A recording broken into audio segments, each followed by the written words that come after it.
si ju thojnë të numëraleve në prapa shpinës, e kanë pas të shkruar. Ne po kthehemi në serbisht kuptohet. Që i vjen ne po kthehemi si Serbi dhe marrin Kosovën prapë. Të gjithë në mbështetje të si ka ne ky kriminali që bani banjën atje sulmin në banjën në manastir. Milan Radojčićin. Të gjithë në mbështetje të Milan Radojčićit. Dhe me këto slogane këta bënin fushat elektorale. Milan Radojčić është person në ndjekje ndërkombëtare dhe të Kosovës, i shpallur terrorist. Si ka mundësi që nuk ushtroi pa di dikush nga kjo strukturë qeveritare. Dhe tani vim situatën kur këta kryetari i kuvendit i nxjerrën nga seanca. Ikni thotë si pjesë. Po ti nuk mund të nxjerr. Dhe është drejt demokratike dhe është mënyrë bërit politik bojkotimi i seancave vetëm një 6 muaj paraqitës sa për pak. Dhe s'mundesh me amohu këtë sepse është formë të bërit politik. E dyta, nuk mund të nxjerrë se kanë orë me votën e qytetarëve të vet. Dhe janë pjesë e sistemit elektoral të Kosovës. E treta, KQZ nuk ka mandat ta delegitimojë një listë politike nëse s'ka një vendim penalizues të asaj liste dhe asaj strukture. Prandaj dhe gjykata mori këtë vendim. Çfarë vrejtet këtu? U po ambicia atyre për dalur mbi gjykatën kushtetuese. Sepse gjykatat kushtetuese si një mekanizëm që instaluan dhe përkran atë botë vetë Shtetet e Bashkuara të Amerikës dhe gjykatën supreme janë mekanizmat që po e mbrojnë kushtetutshmërinë këtë vend dhe shtetin e Kosovës nga rënimi i brendshëm me forma të tilla të veprimit politik. Kujt i pengojnë gjykatat kushtetuese në historinë e shteteve dhe perandorive? Perandorëve ju pengojnë, sepse ajo është vetë ligji, vetë shteti. Dhe kujt tjetër, diktatorëve në regjimet administrative komuniste, siç është Shqipëria. Edhe kushtetuta, edhe ligji, gjithçka ishte diktatori. Prandaj, këtu po u pretendua me çdo formë që të bëhet jo funksionale gjykata kushtetuese, e dini kur sulmu edhe antari i 6 i saj. Nga 11 janë vetëm 6. Heqja edhe njëj e bënte jo funksionale.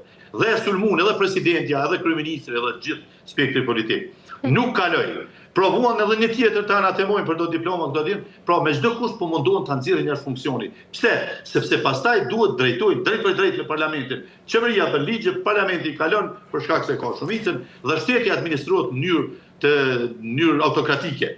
Pra, këto janë pretendimet.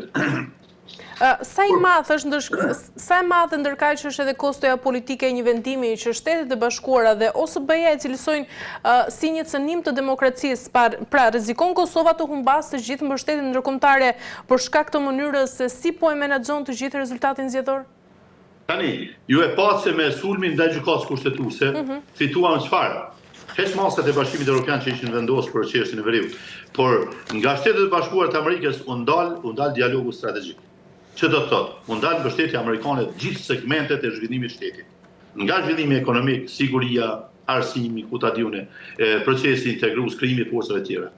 Forca sigurisë Kosovës, mos të harroni kurrë, se këto po mburren dhe po dalin jashtë SBA-t, po dërgojnë, po marrin trajnime. Ju lutem, FSK-ja në këtë rast forca ka Food Sofa Agreement, domethënë status of marrëveshje mbi statusin e forcave të plot me Ajovën, që do të thotë është elementi barabartë në forcat të SBA-ve me Ajovën.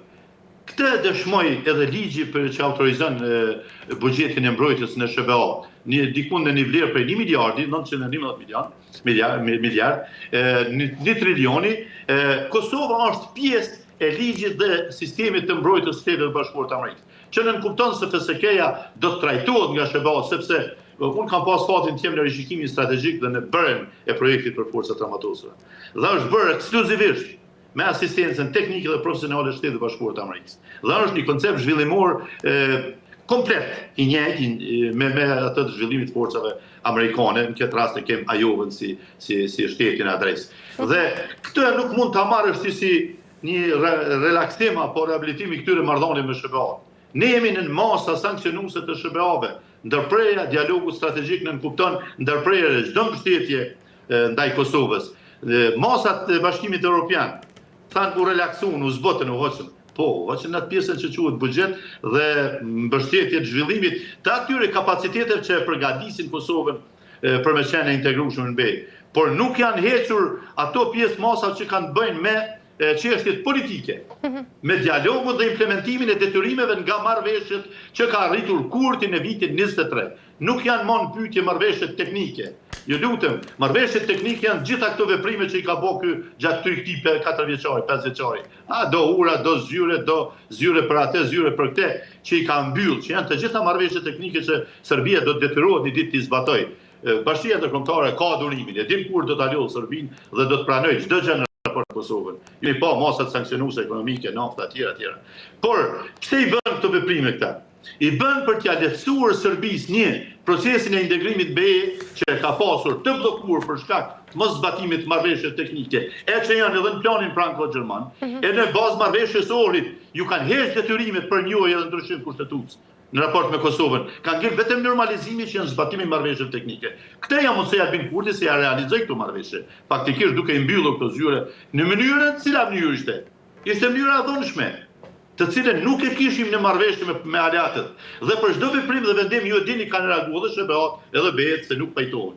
Një situatë kemi sot me çështjen e përjashtimit të listës, cilat janë konsekuencat. Pasoja. Po fuqizohet argumenti serb se ne duhet kemi autonomi plot territoriale sepse e shifni me kaq pak pushtet dhe fuqi kjo qeveri e Kosovës çfarë sjellje ka në raport me pakicat. E ju e dini fort mirë se në fakt konatisoj qelësi i shpalljes pavarësisë ka qenë statusi i pakicave në Kosovë, me theks kanë qenë të diskriminuar në aspektin pozitiv serbët.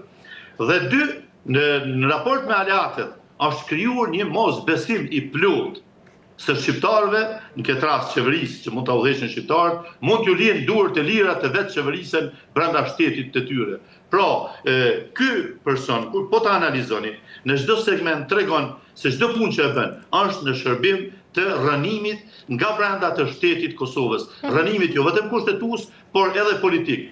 Tani kemi edhe një moment të rëndësishëm politik dhe publik në botë.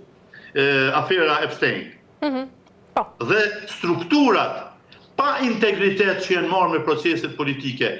Nëse i kthehemi vitit 19, kur Lajçak dhe Borrell caktohen si persona ndërmjetësues në emër të Bashkimit Evropian Dialog. Ka qenë reagimi atëhershëm i presidentit Thaçi, atëherë ka qenë president, se Lajçak nuk përbën personin me vlerat e integritetit që duhet të ndërmjetësoj për shkaqet politike dhe qëndrimet kundër Kosovës në vazhdimsi. Pa paragjykuar se vjen nga një shtet që nuk e njeh pavarësinë e Kosovës, që e përkrah qenien e Kosovës pjesë Serbisë, por na po konsiderojmë se person që e dërgoi Bashkimi Evropian. Por mënyra stisjet brenda BE-s, se si sillet një personalitet, dihen dhe gjithmonë është ai presioni. Po flasim në periudhën para vitit 22, kur presioni rus mbi Gjermaninë dhe Francën ka qenë tepër me ndikim. Dhe vjen një person që e kundërshton presidenti Thaçi. Ndërkohë që zoti Kurti, që atëherë ishte vetëm ishin bajt zgjedhjet dhe edhe së vijë rezultati, por shihej se do të ketë një përqindje e cila sjell qeverisje, u përzgjon nga Macron dhe Merkel në Francë dhe Gjermani, dhe u parafrua, u takua paraprakisht